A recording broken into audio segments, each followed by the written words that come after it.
제가 오래전에 미국에 처음 갔을 때 저를 초청한 목사님과 함께 뉴욕에 유명한 스테이크 집이 있으니까 가서 먹자. 그래서 집회를 마치고 그분 안내를 받아서 이제 뉴욕 그 말만 듣던 그 뉴욕 스테이크 먹으러 이제 가는데 흑인이 두 사람이 저에게 저쪽에서 다가오더라고요. 그들의 손에 까만 비닐봉지가 들려 있고 그것까지만 보는데 저를 이제 스쳐 지나가는데 그 병이 저랑 이렇게 부딪히면서 이 봉지가 떨어지고 깨진 거예요. 그래서 제가 예의 바르게 미안하다고 그랬더니 돈 내라는 거예요, 돈. 그러니까 나중에 알고 보니까 전문적으로 그렇게 술병을 갖고 다니면서 관광객처럼 보이는 사람에게 부딪혀가지고 돈을 뜯는. 근데 그 사람의 등치가 아주 컸어요. 그러니까 우리 저를 동행한 목사님이 빨리 뛰라고. 그래서 열심히 이제 뛰었죠. 근데 그들도 막 따라왔어요. 그러나 제가 더 빨리 뛰어가지고 이제 숨지기고 있었죠.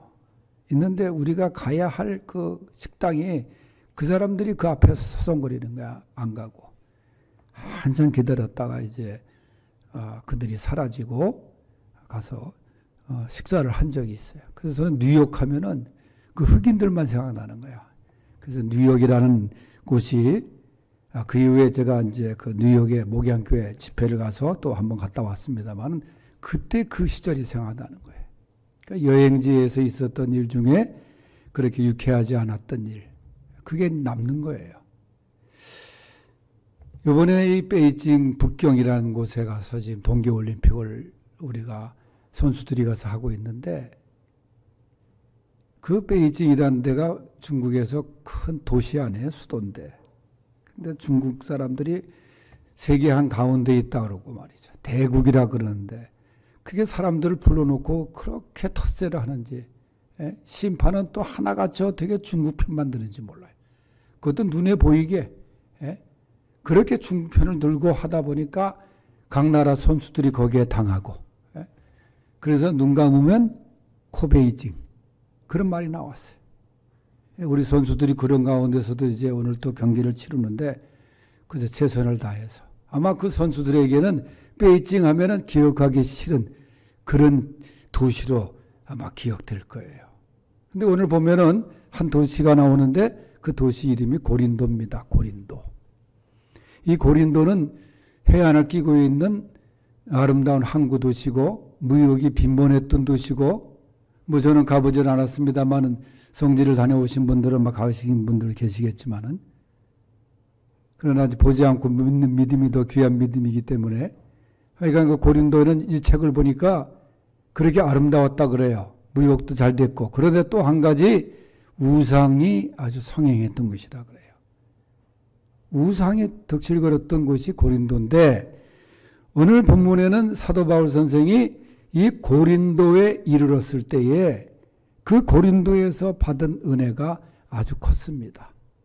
그래서 사도 바울이 물론 그 사도행전에 보면 이 고린도에서 화를 많이 당하기도 해요. 고난을 당하기도 하고 복음을 전하다가 여러 가지 어려움도 당했지만은 그러나 오늘 본문에 나오는 그 이야기 속에 보면은 사도 바울이 고린도에서 큰 은혜를 받습니다. 그래서 이 바울에게 있어서 고린도는 또 그렇게 기억되는 또 은혜가 생각나는 그런 도시이기도 합니다. 그래서 이 시간에 사도 바울이 고린도에 이르러 받은 은혜가 무엇인가? 오늘 말씀에 보면은 1절에 그 후에 바울이 아덴을 떠나 고린도에 이르렀다 하는 말씀이 나와요. 그래서 사도 바울이 고린도에서 받은 은혜는 무엇인가? 첫째는 만남의 은혜였습니다. 1절에서 2절 중간에 보면 그 후에 바울이 아덴을 떠나 고린도에 이르러 아굴라라 하는 본도에서 난 유대인 한 사람을 만나니 글라우디오가 모든 유대인을 명하여 로마에서 떠나라 한 거로 하는 말씀이 나와요. 그러니까 바울이 고린도에 이르렀을 때 첫 번째 만난 사람이 누구냐? 여기 보니까 아굴라라 하는 사람이다. 하는 거 아굴라. 이 아굴라와 그 말씀 뒤에 보면은 그 아내 브리스길라. 그러니까 아굴라와 브리스길라는 부부입니다. 이 부부를 만난 것이 바울에게는 큰 은혜였어요. 큰 유익이었어요. 우리가 인생을 살아가면서 사람들을 많이 만나잖아요. 또 꼭 만나야 할 사람, 좀 만나서 유익한 사람, 만나서 나에게 잊을 수 없고 기억되어지고 좋았던 만남, 그 만남은 너무나 귀한 만남이죠. 그런데 만나서는 안 될 사람을 만나가지고 내가 아픔을 겪고 상처를 받고 그런 경우도 얼마나 많습니까? 그래서 잘 만남에서 우리들은 이 잘 만남이 이루어져야 되고 좋은 부모를 만난 거 그것도 얼마나 감사하고 말이죠. 또 학교에서 좋은 선생님 만나고 계속해서 우리가 이 만남의 역사에서 좋은 만남이 이루어져야 되는 거예요. 근데 뭐니 해도 우리에게 있어서 가장 귀한 만남은 예수 그리스도의 만남인 줄로 믿습니다. 다 좋은 사람 많이 만난다고 해도 그저 주님과의 만남을 갖지 못하면 다 소용없는 거예요. 그래서 예수님 만난 게 가장 인생 최대의 복이에요. 내가 석가모니 만나자는 거 얼마나 감사해요. 지난 주일날 예배 때 우리 민홍규 교수 대한민국 도장 만든 사람 우리 교회 와서 예배 드리고 인사를 했는데 끝나고 난 다음에 이제 데려다 주러 제가 차를 몰고 갔어요. 갔는데 저한테 물어요. 목사님 그 옛날에 만났던 그 스님 어떻게 지냅니까? 제가 알고 있는 제가 전도하는 스님이 한 사람이 있거든요. 근데 아직 예수 믿지 않지만 하여간 그 스님이 어떻게 지내냐 그래서 그 문득이 생각나가지고 그럼 한번 여기 온 김에 들릴까? 그래서 제가 이제 문경으로 갔어요. 전화했더니 있다 그래요. 그랬더니 그 친구가 앉아서 이제 차를 대접해주고 쭉 하는데 그래서 제가 많이 생각해 보니까 그 산 꼭대기에 이제 거기다 암자를 짓고서 거기서 살고 있는데 이 친구가 참 똑같은 나이에 석가모니를 만나가지고 여기 앉아있고 말이죠. 나는 예수님 만나서 목사가 되고. 그래서 제가 같은 종교적인 차원에서 대화 나눌 게 뭐가 있겠어요. 차를 마시면서 제가 기도하면서 하나님 이 예수 믿게 해달라고 내가 기도했다고 또 이 친구는 또 가끔이 아니라 1년에 한 번 성탄절 아침이면 전화해 축하한다고. 성탄 축하한다고 전화해. 내가 고맙다고. 우리가 예수님 만난 게 얼마나 큰 축복인지 몰라요. 여러분 이 모든 만남 중에 가장 귀한 만남이 꼭 만나야 될 만남이 예수님과의 만남이에요. 여러분 베드로가 예수님 만나지 못했으면 갈릴리 바닷가에서 고기만 잡다 그렇게 살다가 죽을 사람이었잖아요. 한 마리 고기로 즐거워했던 사람인데 예수님 만난 다음에 예수님의 제자가 되고 이제 한 마리의 고기가 아니라 한 영혼을 주님 앞으로 인도내는데 큰 보람과 기쁨을 느낀 예수님의 제자가 되었잖아요. 그래서 예수님과의 만남이 너무 귀한 만남이에요. 그런데 주님과의 만남이 너무 귀한데 오늘 바울은 주님과의 만남을 통해서 또 오늘 본문에 보면 고린도에서 이 아굴라와 브리스길라를 만나게 되었다. 그 말입니다. 이 부부에 대해서 오늘 본문에서만 남편의 이름이 먼저 나와요. 그리고 그 다음 성경에서부터는 이제 뒤바뀌어서 아내의 이름이 먼저 나옵니다. 이것이 레이디 퍼스트로 해서 그런 게 아니라 사실 어떻게 보면 이 아내가 예수님을 더 잘 믿은 것 같아. 더 봉사를 잘한 것 같아. 그러니까 이 항상 여자 이름이 먼저 등장을 하잖아요. 그런데 어쨌든 그 이름의 순서가 어떤 큰 의미보다도 이 부부가 바울을 만나서 예수님을 믿고 그리고 바울의 선교 사역에 그 목회에 얼마나 도움을 줬는지 몰라요. 바울은 이 부부를 만나서 얼마나 힘이 됐는지 몰라요. 그러니까 바울에게 있어서 이 목회에 있어서 이 아굴라와 브리스기라를 만난 것이 얼마나 큰 축복인지 몰라요. 여러분, 이 부부가 어떤 사람입니까? 바울 사도는 말할 때 이 부부가 말이죠, 나를 위해서 자기 목이라도 내어줄 정도로 헌신적인 사람이었다. 뭐 바울 개인이겠어요. 주의 종이기에 사도 바울이 복음을 전하다가 사람들에게 죽을 위기에 놓였어요. 돌에 막 맞으면서 막 죽이려고 달려드는 그런 상황 속에서 담대하게 그들을 만류하고 말린 사람이 바로 브리스길라와 아굴라입니다. 주의 종이 정말 억울하게 수모를 당하고 그럴 때 자기 목숨 걸고 막아준 사람이 이 브리스길라와 아굴라입니다. 바울의 전도한 열매예요. 그래서 바울은 뭐라 그러냐면 내 목숨을 위해서 자기의 목이라도 내어놓았으니 이방인의 모든 교회가 그 소식을 듣고 감사하느니라, 그렇게 말씀을 했어요. 여러분, 이렇게 귀한 만남이 있기를 바랍니다. 좋은 사람 만날 수 있길 바랍니다. 그리고 여러분 스스로가 이 브리스길라와 아굴라 같은 그런 사람들이 될 수 있길 바랍니다. 다른 사람이 나를 만난 것을 좋아하고 정말 귀하게 생각하고 내가 당신 만난 거 너무나 큰 복이다, 너무나 감사하다, 너무나 은혜다, 이야기 들을 수 있는 그런 성도들이 될 수 있기를 바랍니다. 두 번째, 고린도에 이르러 받은 은혜는 동력의 은혜입니다. 여기 보면 2절 하반절에 보면 그가 그 안에 브리스길라와 함께 이달리아로부터 새로 온지라 바울이 그들에게 가매 생업이 같으므로 함께 살며 일을 하는 자는 유대인이나 헬라인이나 다 주의 말씀을 그 생업은 천막을 만드는 것이더라 그랬어요. 그러니까 생업이 같았어요. 일을 같이 했어요. 이 동력했다는 그 말입니다. 함께 일했다는 거예요. 함께 했다는 거예요. 함께 협력했다는 거예요. 여기 보니까 바울이 그들에게 가며 생업이 같았다, 함께 살았다. 여러분, 유대 사람들은 원래 바울은 이 공부를 많이 한 사람 아닙니까? 성경에 보면 가말리엘 문화생이 돼서 공부를 당시에 열심히 한 사람이고 율법학자고 그랬어요. 그런데 바울이 또 하나의 기술이 있었는데 그것이 성경에 뭐라고 말하냐면 장막을 만드는 일이라, 천막을 만드는 일이라 그 말을 했어요. 유대 사람들은 그 자식들에게 뭘 하나 이 부업으로 가르치는 게 있어요. 기술을 가르칩니다. 그런데 바울은 이 천막을 만드는 기술이 있었던 거야. 그런데 그 천막을 만드는 기술을 누가 또 갖고 있냐? 이 브리스길라와 아굴라가 갖고 있었던 거예요. 그러니까 이 부업이 같아. 하는 일이 같아요. 그 둘이서 합쳐가지고 동업을 한 거예요. 동업을 한 거예요.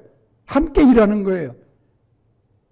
그러면서 바울이 뭐 돈 벌기 위해서 그 일을 했다기보다는 그가 자비량 선교, 그러니까 선교를 위해서 천막을 만들어서 그걸로 생계를 유지하고 또 복음을 전한 것 아닙니까? 그런데 그 일하는 데 있어서 이 브리스길라와 아굴라가 함께 그 일에 참여했다는 거예요. 사실 그 일이 얼마나 고된 일입니까만은 이 브리스길라와 아굴라가 함께 일하면서 함께 벌고 함께 생활을 하고 함께 복음을 전하고 그러니까 얼마나 큰 힘이 되었겠냐 그 말이에요. 홀로 하는 것보다는 이렇게 도와주는 사람이 있으니까, 동역하는 사람이 있으니까 얼마나 참 그 일을 감당할 수 있었겠느냐. 여러분, 전도도 할 때 이렇게 함께 하는 게 좋습니다. 이렇게 동역하는 것이 좋은 거예요. 여러분, 목회도 마찬가지입니다. 목회자가 홀로 하는 게 아니잖아요. 함께 동역하는 이 브리스길라와 아굴라 같은 성도들이 많아야 되는 거예요. 우리 수지광성교회 성도들이 바로 이런 브리스길라와 아굴라와 같은 동역하는 귀한 성도들이 될 수 있기를 바랍니다. 우리 서로가 다 동역자들이에요. 서로가 자기 일처럼 손발이 되어서 주님의 일을 함께 일하는 동역의 기쁨이 있는 그런 은혜가 있는 우리 성도들이 될 수 있기를 주의 이름으로 축원합니다. 세 번째, 고린도에 이르러 받은 은혜는 무슨 은혜인가? 부흥의 은혜입니다. 4절 말씀을 다 같이 한번 읽어보겠어요. 4절 시작.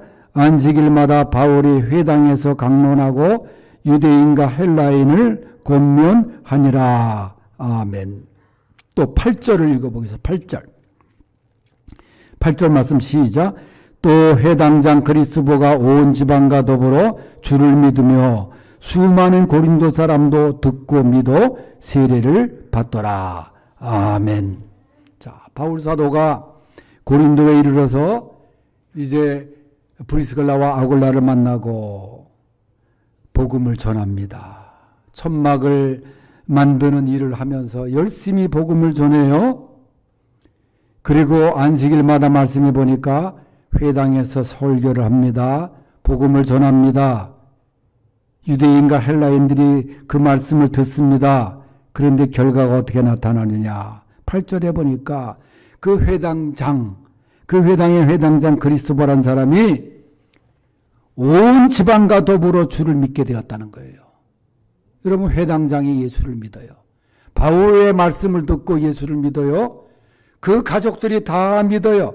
회당에 나온 사람들이 다 말씀을 듣고 예수를 믿게 되었다는 거예요. 그러면서 표현하기를 수많은 고린도 사람도 듣고 믿어 세례를 받더라 그랬어요.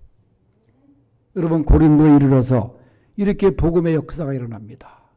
우상의 도시가, 우상이 판을 쳤던 곳이 뭐 잘 사는 무역이 발달한 지역일지라도 복음을 몰랐던 그곳에, 예수님을 몰랐던 그곳에 바울이 말씀을 통해서 전도하니 거기서 부흥이 일어납니다.